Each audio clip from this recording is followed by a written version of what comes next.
कि उनको चीन पर विश्वास है, भारत के जनरल पर विश्वास नहीं है। भारत के जो पूर्व आर्मी जनरल ने बड़ी स्पष्टता से कहा था कि भारत की 1 इंच ज़मीन भी चाइना के पास नहीं है।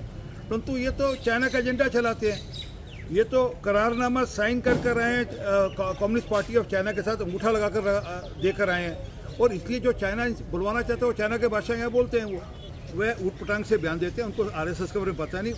उनके परनाना ने आरएसएस को 1963 के अंदर रिपब्लिक डे की परेड में बुलाया था, उनके राष्ट्रवाद के चलते हुए, जो उन्होंने कंट्रीब्यूशन की थी लड़ाई 1962 की लड़ाई में। तो आरएसएस का अपना एक राष्ट्रवाद का इतिहास है, उनको जानकारी भी नहीं है। अब वो अज्ञानता के वश कुछ भी बोलते रहे, उसका कोई लाभ नहीं। वो सिखों की पगड़ी का विषय नहीं है मात्र, वो देश में पृथकवाद और अलगाववाद को आगे बढ़ावा देना चाहते हैं और वह विदेश की धरती को इस्तेमाल करते हैं। मैंने कल ही कहा था कि उनके बयान का दुरुपयोग या उपयोग खालिस्तानी करेंगे। आज वो सच होगी बात।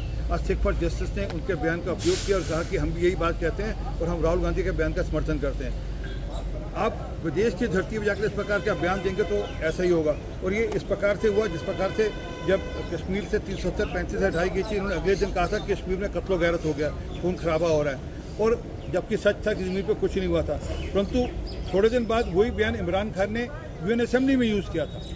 तो इसी प्रकार से अब खालिस्तानी ये बयान लगातार कई साल तक इस्तेमाल करेंगे कि देश का लीडर ऑफ ऑपोजिशन कह रहा है कि सिखों के साथ डिस्क्रिमिनेशन होता है भारत के अंदर। तो हम तो मांग ही रहे हैं खालिस्तान, और ये सिमरनजीत सिंह मान जैसे को मौका देंगे। जो लोग यहाँ से अजालम मांग रहे हैं, अब सिमरनजीत सिंह मान ये कहेगा कि लीडर ऑफ ऑपोजिशन ने कहा है कि यहाँ पर उनके साथ डिस्क्रिमिनेशन हो रहा है, इसलिए उनको अजालम दिया जाए। वो खालिस्तानी हो, वो कश्मीर में जो पृथकवाद के बीज बो रहे हैं, या जो कश्मीर में जो भारत के खिलाफ बोलते हों।